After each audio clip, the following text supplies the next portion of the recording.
हिंदी उपन्यास जिंदगीनामा। इसका प्रकाशन वर्ष 1979 है। इसकी लेखिका कृष्णा सोबती है। इसका परिचय। कृष्णा सोबती का जन्म 18 फरवरी 1925 को गुजरात पाकिस्तान में हुआ। ये हिंदी की प्रसिद्ध लेखिका थी। भारत के विभाजन के बाद गुजरात का वह हिस्सा पाकिस्तान में चला गया जहाँ इनका जन्म हुआ था। विभाजन के बाद वे दिल्ली में आकर बस गई और तब से यहीं रहकर साहित्य सेवा कर रही थी। इन्हें 1980 में साहित्य अकादमी पुरस्कार व 1996 में साहित्य अकादमी अध्येता वृत्ति से सम्मानित किया गया। 2017 में इन्हें भारतीय साहित्य के सर्वोच्च सम्मान ज्ञानपीठ पुरस्कार से सम्मानित किया गया।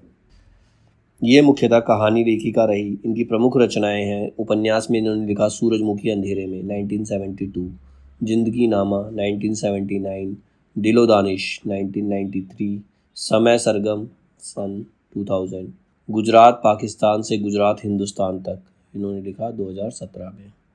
फिर उन्होंने कहानी संग्रह लिखे बादलों के घेरे 1980, लंबी कहानी डार से बिछड़ी 1958, मित्रों मरजानी 1967, यारों के यार 1968, यारों के यार 1968, तीन पहाड़ 1968, ऐ लड़की 1991, जैनी मेहरबान सिंह 2007। फिर इसके बाद इन्होंने लिखे हैं विचार संवाद संस्मरण, जिसमें हम हसमत ये 3 भागों में लिखा गया है।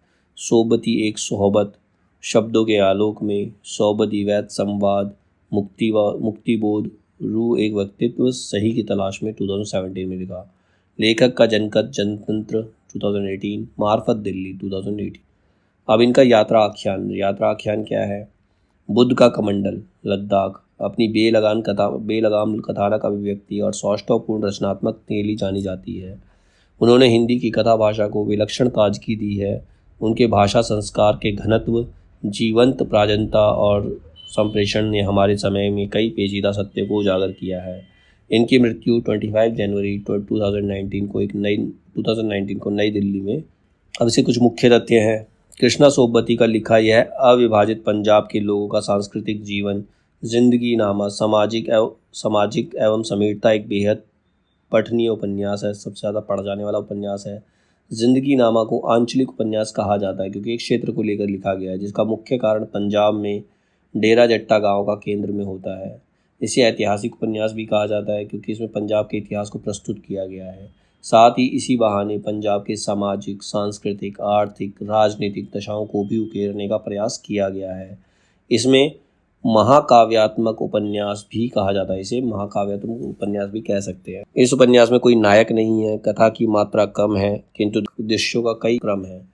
डेरा जट्टा गांव में बसे हिंदू, मुस्लिम और सिख समुदाय की जिंदगी को इस उपन्यास में बयां किया गया है।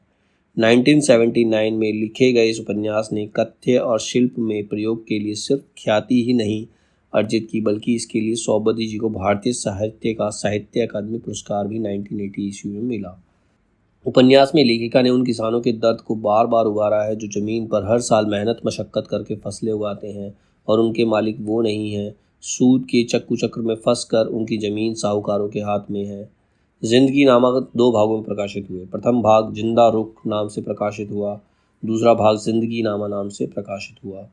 उपन्यास में 18वीं, 19वीं, 20वीं शताब्दी की घटनाओं का चित्रण मिलता है। इसमें 18th, 19th और 20th सेंचुरी के घटनाओं का चित्रण किया गया है। उपन्यास की विषय वस्तु का जिक्र उपन्यास के पिछले आवरण में मिलता है। जिंदगीनामा जिसमें ना कोई नायक ना कोई खलनायक, सिर्फ लोग जिंदा दिल जाबाज जो हिंदुस्तान की ड्योढ़ी पंचनद पर, मतलब वहाँ 5 नदियों को संगम 5 नदियाँ निकलती हैं वहाँ से, इसीलिए इसको नाम भी पंजाब पड़ा हुआ है। हिंदुस्तान की ड्योढ़ी पंचनद पर चढ़कर जमे सदियों गाजी मर्दों के लश्करों से भिड़ते रहे, फिर भी फसल उगाते रहे, जी लेने की सीधी ललक पर बन गए, जिंदगानियाँ लुटाते रहे। सोबती ने कथा वस्तु के रूप में पंजाब की ग्रामीण जीवन को चुना है।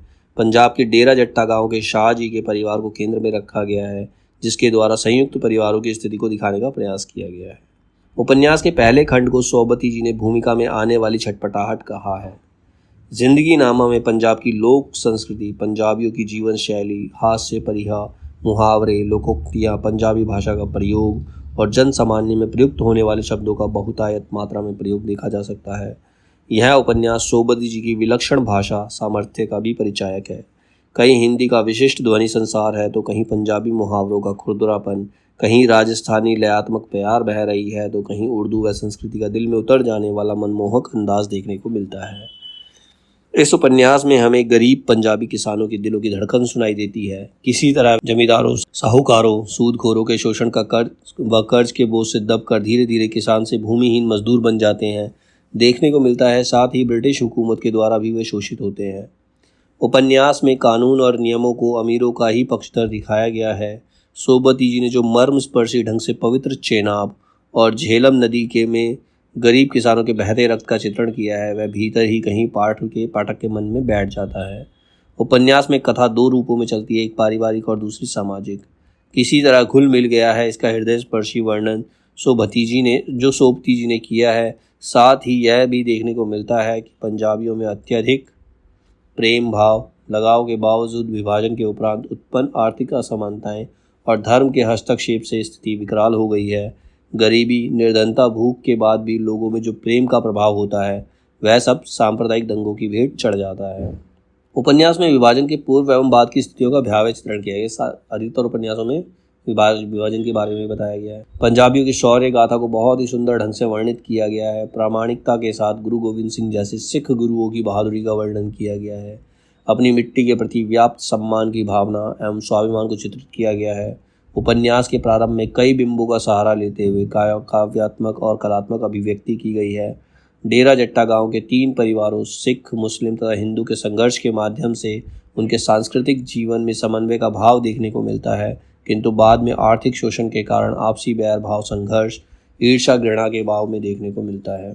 इस चित्र कथानक को पढ़कर पाठक भूल जाता है कि वह पढ़ रहा है या देख रहा है। मतलब इसको पढ़ते तो ऐसा लगता है कि पूरी फिल्म सामने चल रही है। लेखिका का उद्देश्य पंजाब अंचल में बहते हुए जीवन को चित्रित करना और रूढ़ियों, अंधविश्वासों का खंडन करते हुए प्रगतिशील विचारों का प्रचार प्रसार करना, समाज सुधार करना है। यह उपन्यास 1960 से 1915 ईस्वी तक के कालखंड का ऐतिहासिक सांस्कृतिक दस्तावेज है। उपन्यास में कथा की अधिकता नहीं है, बल्कि दृश्य लगातार क्रम के साथ बदलते देखे जाते हैं। प्रथम विश्व युद्ध का वर्णन किया गया तथा अंग्रेजों की तरफ से लड़ने के लिए पंजाबियों को जबरदस्ती फौज में भर्ती करने की घटना को चित्रित किया गया है। उपन्यास में पुलिस के आतंक एवं आतंकवादी हरकतों का भी वर्णन किया गया है। पुत्र एवं पुत्रों के जन्म को लेकर जन सामान्य में व्याप्त अंधविश्वासों का भी वर्णन है। उपन्यास में तत्कालीन राजनीतिक परिवेश का चित्रण मिलता है। विधवा जीवन की समस्या का चित्रण है। फौजी जीवन का वर्णन है। ग्रामीण जीवन में विभिन्न प्रकार के मनोरंजन के साधनों का वर्णन है और साथ ही प्रगतिशील विचारों का प्रचार प्रसार है। तो इसके अंदर ये सारी चीज़ें इम्पॉर्टेंट है। इसके बाद है इसके प्रमुख पात्र।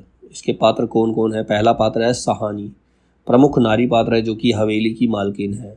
दूसरे हैं शाहजी, गांव के जमींदार है। शाहनी उनकी दूसरी पत्नी क्योंकि पहली की मृत्यु हो जाती है। महरी चाची है जो कि शाहनी के प्रति प्रेम भाव है और उसकी चाह है कि शाहजी माँ बने, शाहनी जी जो है माँ बने। लाली शाह, शाहनी और शाहजी का पुत्र। राबमा जो कि लाली शाह की देखभाल करती है, शाहजी के प्रति आकर्षित है। काशी शाह, शाहजी का छोटा भाई। बिंद्रादई काशी शाह की पत्नी है।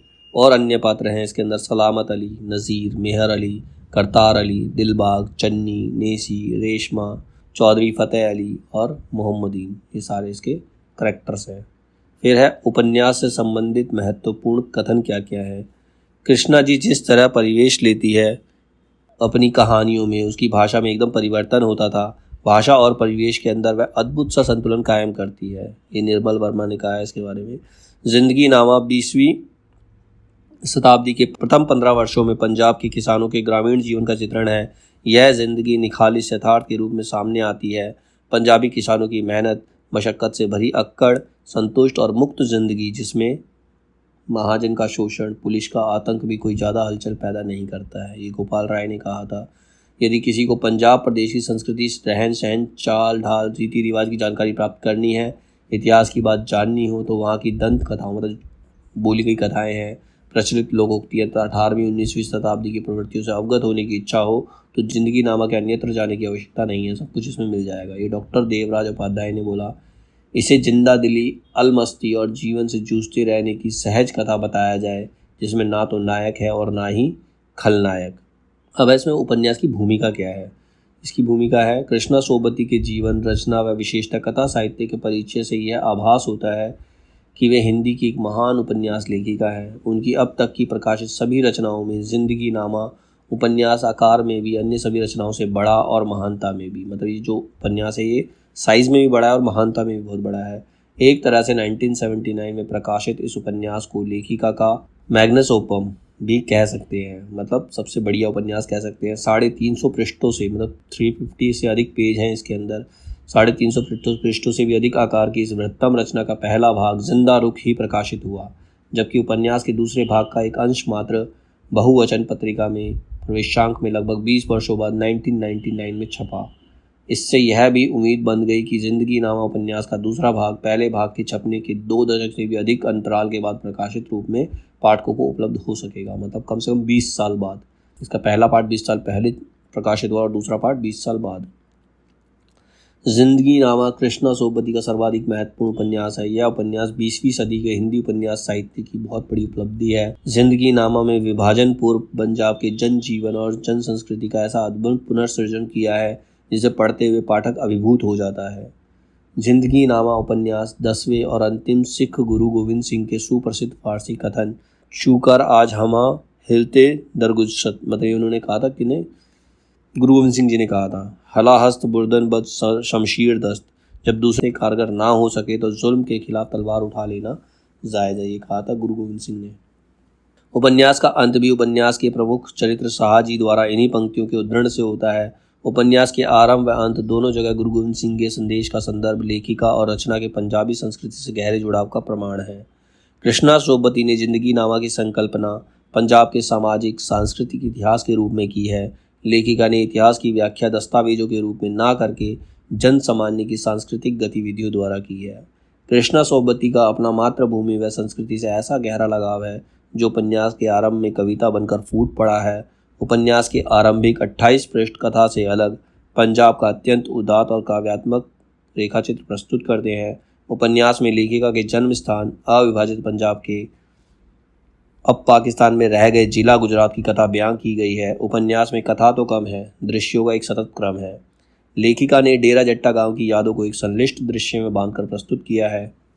उपन्यास का आरंभ शरद पूर्णिमा की रात के खूबसूरत चित्रण से होता है। उसके बाद तो पंजाबी गांवों में बसे तीनों समुदाय, हिंदू, मुसलमान और सिखों की घी खिचड़ी जिंदगी के अनेक चित्र सांस्कृतिक बिंबों द्वारा प्रस्तुत हुए। मतलब पहले बिल्कुल घी खिचड़ी, मतलब जैसे घी खिचड़ी के अंदर मिक्स हो जाता है, इसी तरह से हिंदू मुसलमान सब रहते थे, जिसमें त्रिजन भी हैं, लोहड़ी भी है, प्रेम कथाएं भी हैं, ईद और दशहरा भी, और पंजाबी का विशेष त्यौहार वैशाखी भी। मतलब जो भी त्यौहार है सब मिलजुल कर मनाते हैं। शाहजी के परिवार को कथा के केंद्र में रखकर लेखिका ने अनेक कहानियां भी उपन्यास के कलेवर में संजो दी हैं। जिंदगी नामा उपन्यास में डेरा जट्टा गांव के जमीन का हर पहलू जीवंत रूप में चित्रित किया गया है। उपन्यास के अंत तक देश के स्वतंत्रता संग्राम की गूंज भी सुनाई देने लगती है।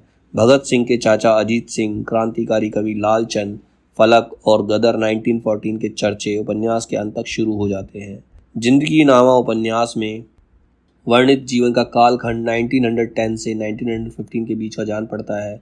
जिंदगी नामा उपन्यास एक सांस्कृतिक, ऐतिहासिक और औपन्यासिक रचना है। इसमें व्यक्ति कथा कम, संस्कृति कथा अधिक चित्रित हुई है। इसमें व्यक्ति की कथा नहीं है, संस्कृति की कथा इसके अंदर ज़्यादा है। हालांकि इस संस्कृति कथा को बयान करने में लेखिका ने पंजाबी प्रभाव युक्त जिस भाषा का प्रयोग किया है उसे रेणु के मैला आंचल की भाषा की तरह कुछ पाठकों के लिए संप्रेषण बाधा आई है। मतलब जैसे फणीश्वरनाथ रेणु ने मैला आंचल के अंदर भी ऐसी ही भाषा का प्रयोग किया, तो लोगों को थोड़ी सी कम समझ में आई। लेकिन सांस्कृतिक परिवेश की रचना की भाषा इसी रूप में सौंदर्य सृजित कर सकती थी। जिंदगी नामा उपन्यास के विभिन्न पक्षों पर अगले पाठों के में विस्तार से विचार किया जाएगा। अभी तो आपको इस उपन्यास को पढ़कर इसे सांस्कृतिक सौंदर्य बोध को ग्रहण करना है। तो ये इसकी भूमिका, उपन्यास की भूमिका है जिंदगी नामा की।